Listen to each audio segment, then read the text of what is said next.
कई दिनों से देख रहा हूँ, हर जगह लोग चिल्ला चिल्ला कह रहे हैं कि संविधान बदल दिए, तोड़ पैर उनके तोड़ देंगे, जमीन बिगाड़ देंगे, आंधी ला देंगे, तूफान ला देंगे।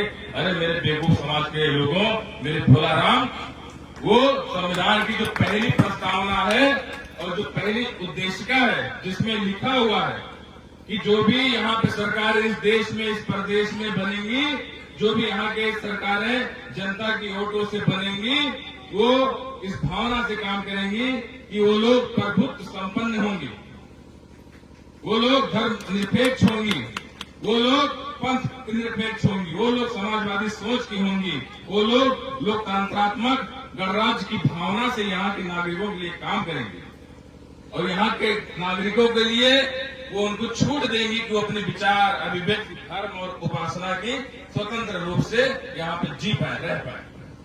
उनके लिए सामाजिक, राजनीतिक और आर्थिक रूप से अवसर प्रदान करेंगे कि वो कहीं पर अगर पिछड़ रहे हैं समाज के रूप में, कहीं राजनीतिक रूप से पिछड़ रहे हैं, कहीं आर्थिक रूप से पिछड़ रहे हैं, तो उनको समान अवसर देकर उनकी प्रतिष्ठा के लिए कार्य करेंगे। इस राष्ट्र की अखंडता के लिए, इस राष्ट्र की एकता के लिए, व्यक्ति की गरिमा के लिए वो कार्य करेंगे।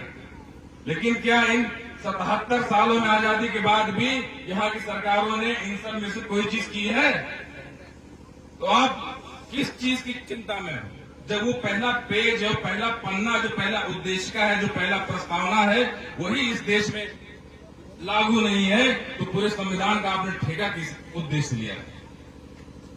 कैसे पूरा संविधान आप लागू करा पाओगे जब आप पहला पन्ना नहीं लागू करवा पाए हो इन 77 सालों में? आपको यही नहीं पता चल पाया है कि अपना वोट हमें कहां देना है। आप आज तक 77 सालों से वोट ऐसी जगह पे देते आए जहां पे आपका कोई मतलब नहीं। चुनाव आता है, उन्हीं के लोग आते हैं, कहते हैं भोलाराम, भोलाराम के निकलते हैं, कहते हैं आज हम तुम्हारे पैर धोएंगे, आपने इतना समाज की गंदगी साफ की है, आपने इतना काम किया है, आज हम आपके पैर धोएंगे। भाजपा का बड़ा नेता आता है, पैर धुलता है और उससे क्या होता है? वो भोलाराम खुश और उसके समाज में जितने भी भोलाराम हैं सब खुश। अरे इतना बड़ा नेता आया और पैर धुल दिया, बताइए। फिर वो चीख चीख के चिल्ला चिल्ला के जाते हैं, अपने समाज में बताते हैं, अरे मेरे भोलाराम और लोगों आओ, ये हमारा पैर धुला, इससे अच्छा नेता कौन हो सकता है, इसको वोट दे दो। हमारा भोलाराम समाज जाता है बूथ पे, उस पार्टी के नेता को देख के वोट दे देता है कि बहुत अच्छा नेता है, हमारा तो पांव धुला है। आज तक लोग हमको अछूत समझते थे कि तो आज हमारा आगे पैर धुल दिया।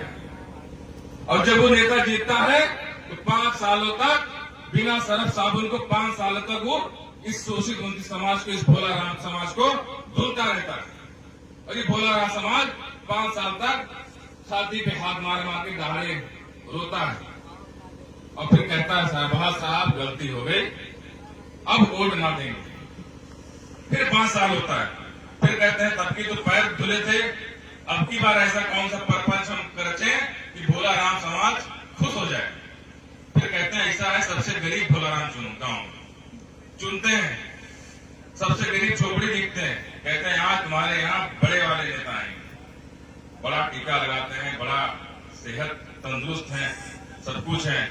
तो 2 थालियां लगती हैं, घर के बाहर 2 थालियां लगती हैं, दोनों थालियों में खाना परोसा जाता है, कैमरामैन फिट होता है, कैमरामैन फोटो खींचता है, वीडियो बनाता है, पूरे देश में वायरल होता है। और फिर वही नेता जो है जाता है चीख चीख के कहता है, अरे हम तो दलित हितैषी हैं, हम तो पिछड़े हितैषी हैं, हम तो अपने साथ में खाना बैठा खिलाते हैं, आप लोग फालतू चिल्लाते हैं कि हम लोग आपको हजारों सालों से गुलाम बनाए। ये देखिए फोटो।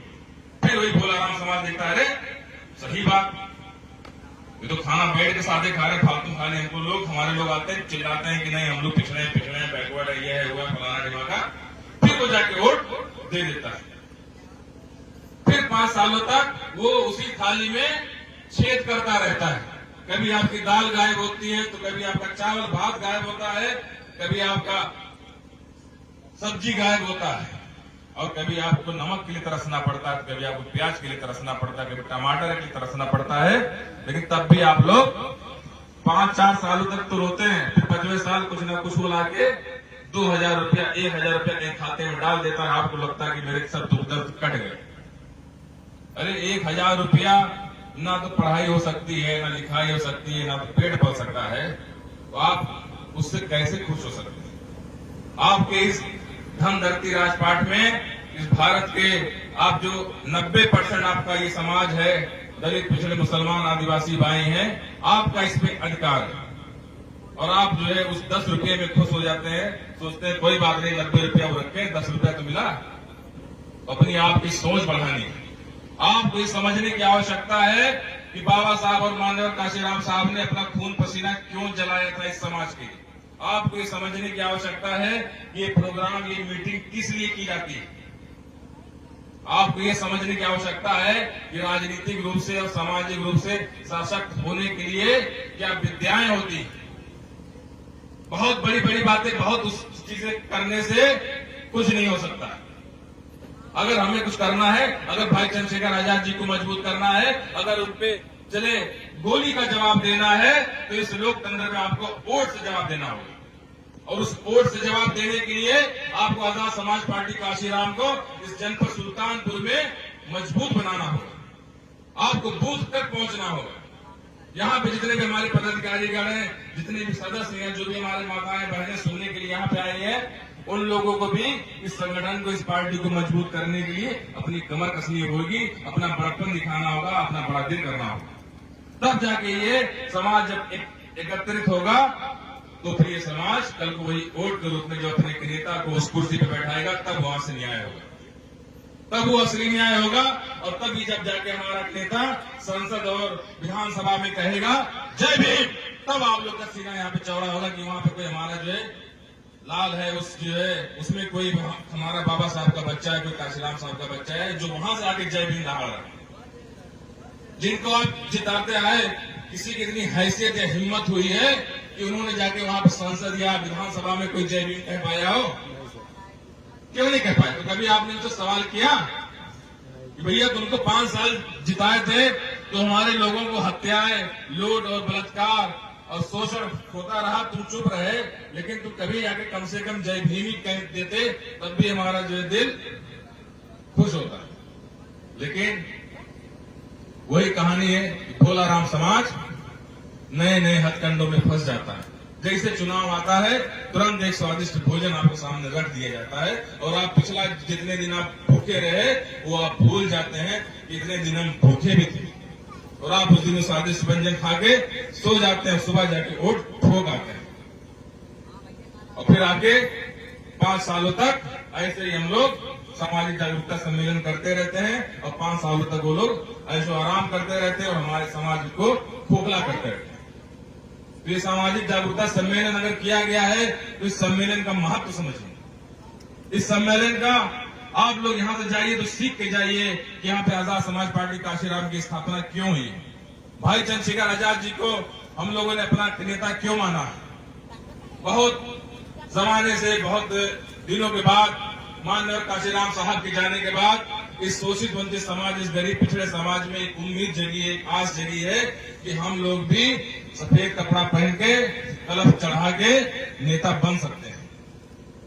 इस समाज में एक नेतृत्व भावना जगी है। इसी नेतृत्व भावना को आपको निखारना है, खुद भी निखरना है और दूसरे को भी निखारना है। इसके लिए आपको संगठन में जितनी भी बातें हैं, जो भी आपको दिशा निर्देश मिलते हैं, उसको समझने की आवश्यकता है। जो भी भाई चंद्रशेखर आजाद जी का दिशा और निर्देश आपको मिलता है, उसको समझने की आवश्यकता है।